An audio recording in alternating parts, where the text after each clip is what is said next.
Picked up traces of other cores while the kid was out.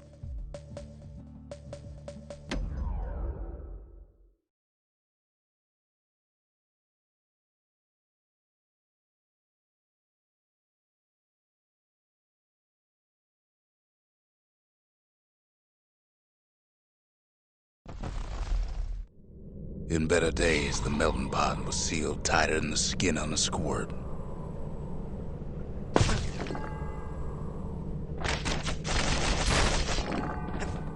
Of all the plans to survive the calamity, it had to be stab weeds.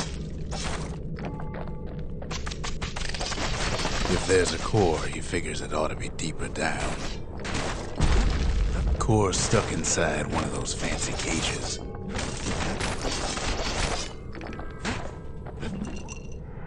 Some of the stuff lying around is downright dangerous.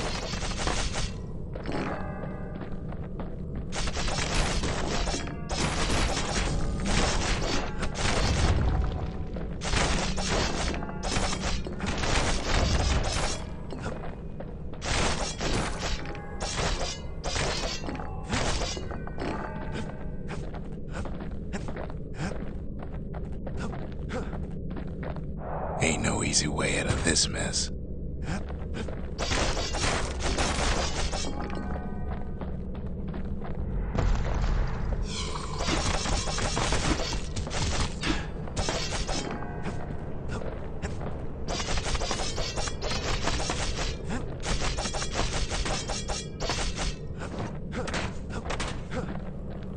No breaking a cage like that, but the kid tries anyway. He throws a switch. Now what could possibly go wrong?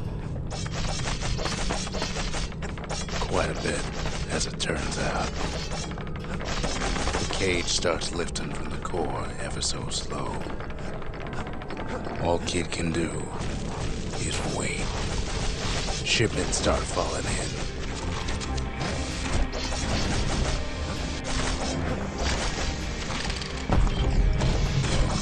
Not every squirt's born bad. Some spring to the kid's defense. Judging by the movement of the cage, it's gonna take a little while.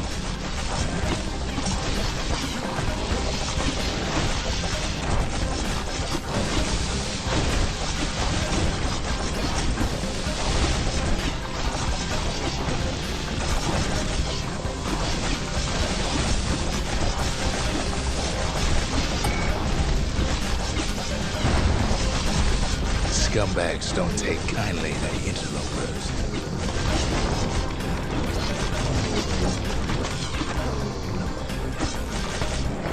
Even some gas fellas take his corner.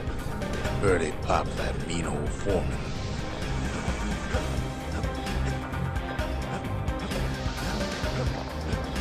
At this rate, maybe 5 more minutes, maybe 30, hard to tell.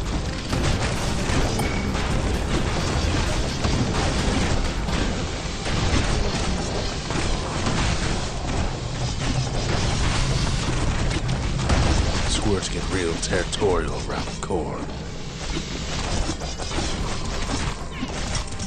Then a shipment of free samples shows up. It ain't all bad, as the kid finds some spices from the motherland, tax-free.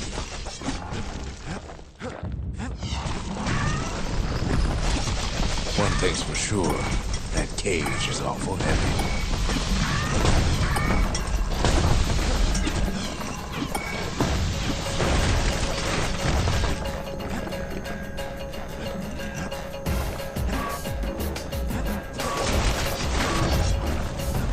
Troublesome scene, to be sure.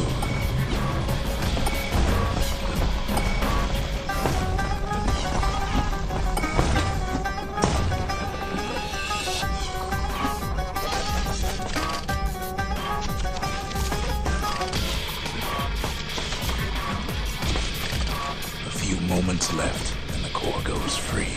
10, 9, 8, 7.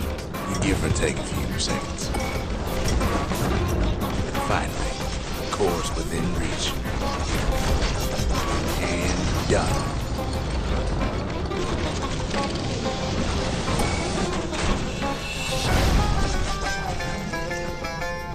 He's got it.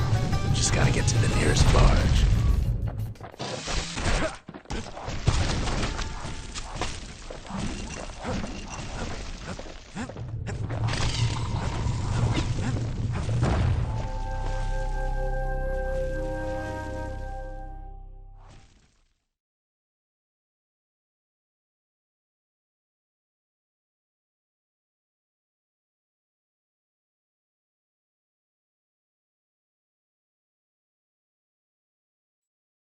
I still remember the look on his face after that one.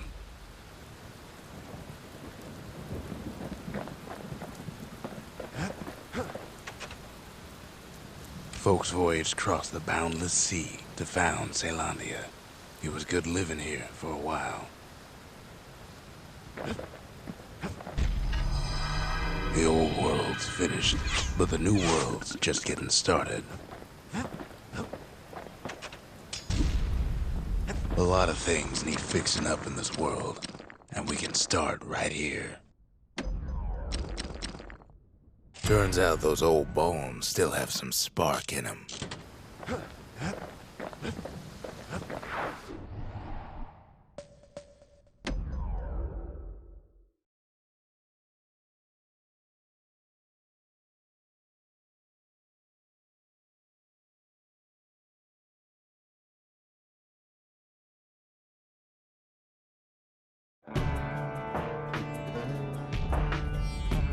Couples used to walk the sundown path.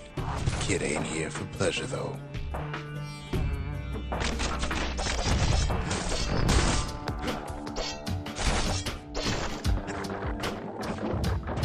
But then...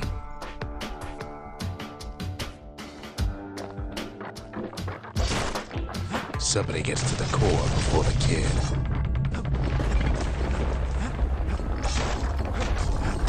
The floor starts giving way under the lightest step. A single panic squirt could bring the whole place down. Fragments of the old world rain from the sky.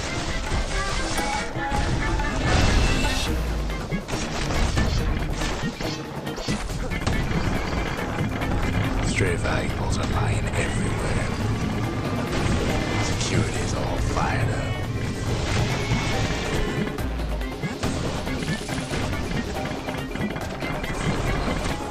Kid thinks twice about risking his hide for him, though.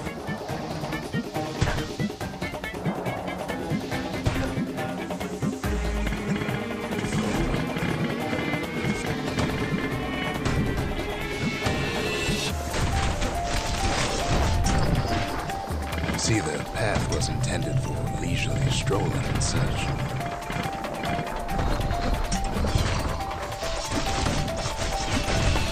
Sky bridges link the path together.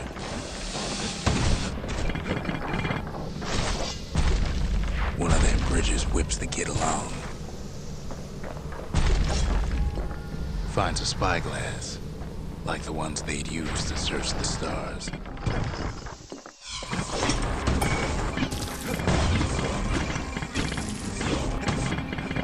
The calamity changed everything, even where the wind blows.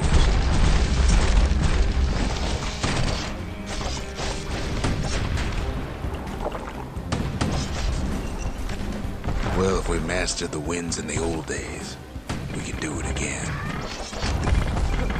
Who else could have taken the core? Well, ain't no survivor stole the thing. Scumbag ate it by mistake. Tough break. Unlike the kid, that core ain't coming back.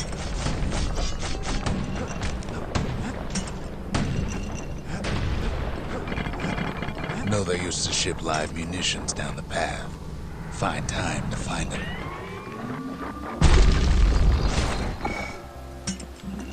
These wires to toss those things plenty far away.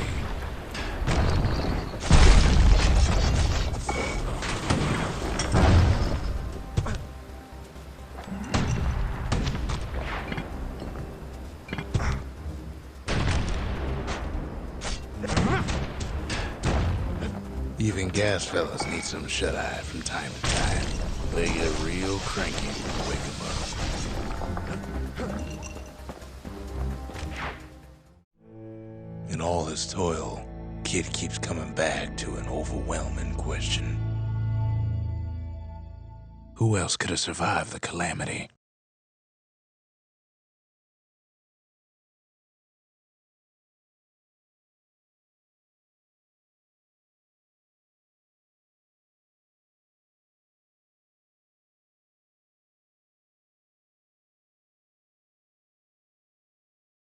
So he didn't find a core that time, but that ain't about to stop us.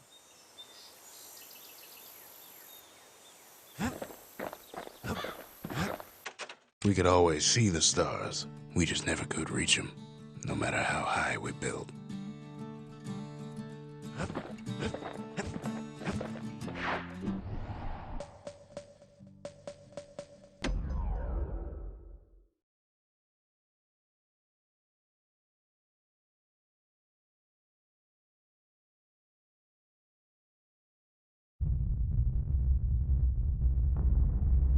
The dead welcome him with open arms. The calamity took everybody after all. Kid sees it plain, frozen faces all around. You don't much care to see him. Not like this.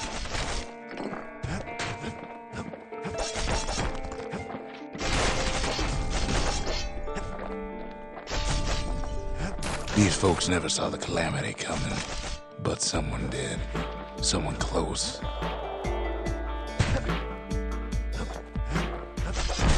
Someone who ain't like Mr. Beckley and his kindly wife. It was someone like him. Kid sees him there again, in the flesh. Hits a snag or two trying to get to him. He ain't about to stop, no matter what.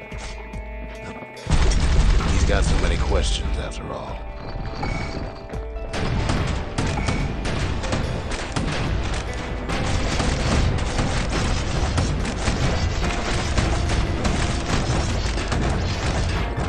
Just ain't got time for answers. The Thunder brothers didn't make it.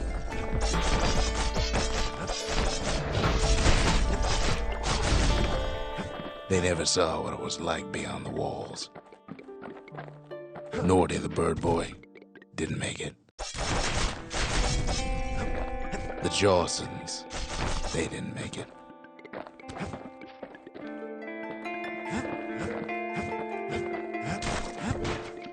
Grady Sr., Grady Jr., they didn't make it. But him, he survived.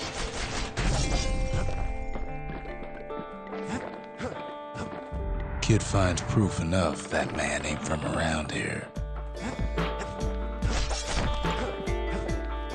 Just think, without that man, we wouldn't be here right now, would we? The core survived as well.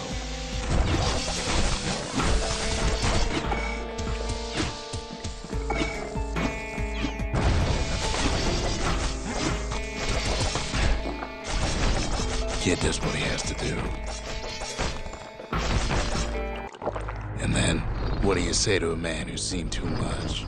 Kid hasn't a clue, but he says this. We have to go. Please.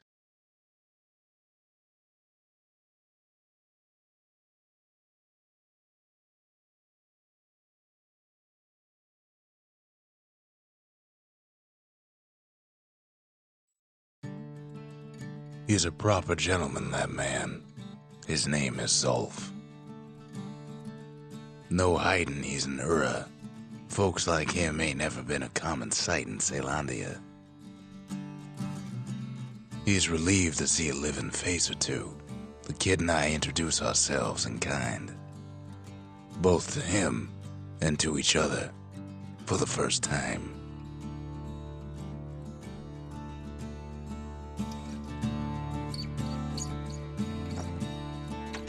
For Zulf, Caelondia was like a second home. He's real worried about his first home, too. Far to the east. We all lost loved ones in the calamity, he says. I don't know how I'm gonna go on without mine. Zulf offers to help me plot the skyways for the kid. At least the calamity hasn't touched the stars, he says. He was born in the Tazal terminals. The Ura sent him on a mission of peace to our city, and he's lived here ever since. We fought the Ura decades ago, but that was then. Things are different between us now.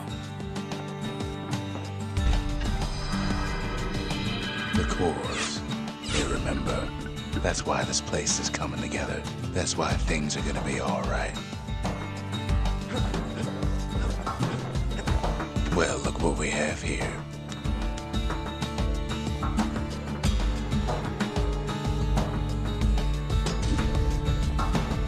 The lost and found.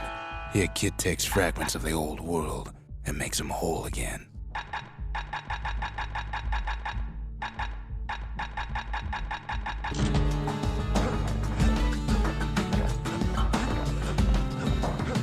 We tracked down a couple more cores near the edge of the city.